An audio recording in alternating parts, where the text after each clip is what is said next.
Huron-Bruce. My question is to the Deputy Premier. Last week you released your new carbon pay to pollute scheme, and your own Premier admitted herself that she was adding a tax.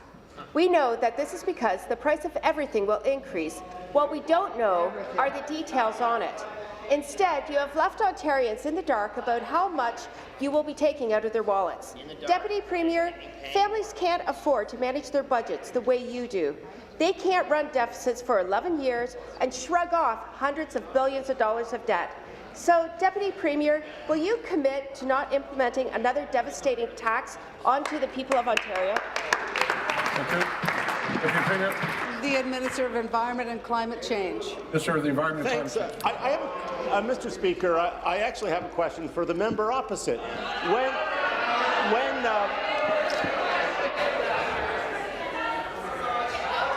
Order. Stop clock.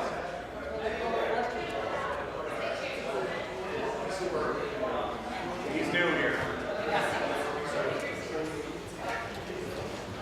You got two? No, you have to. No, you had to.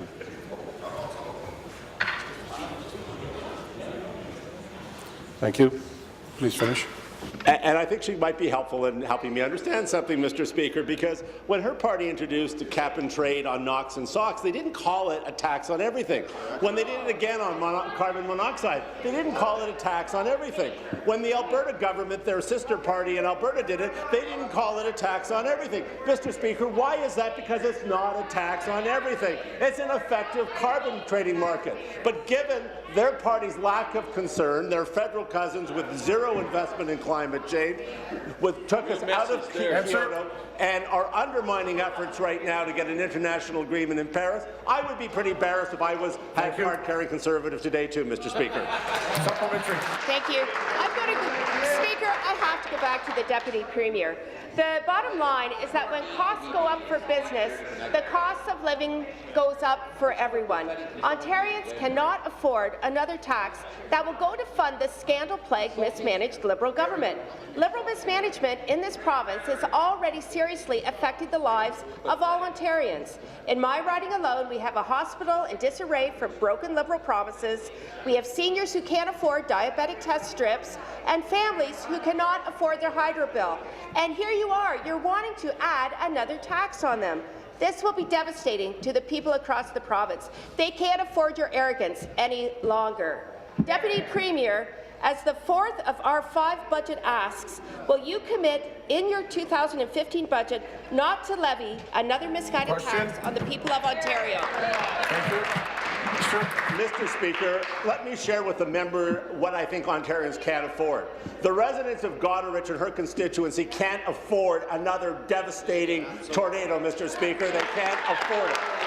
The people in Burlington, Mr. Speaker, cannot afford to see their operating rooms wiped out by 100-year floods, 2 in 24 months.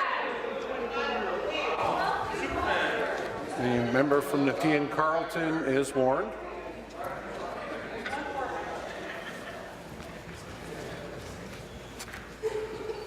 Thank you. Mr. Speaker, apple farmers in Ontario and rural Ontario can't afford to lose 80% of their crop anymore, Mr. Speaker.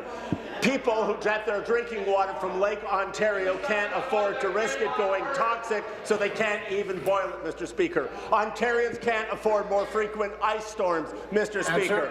People who ride GO Transit can't afford $600 million of damage in a 1-hour storm, Mr. Speaker. We can't afford...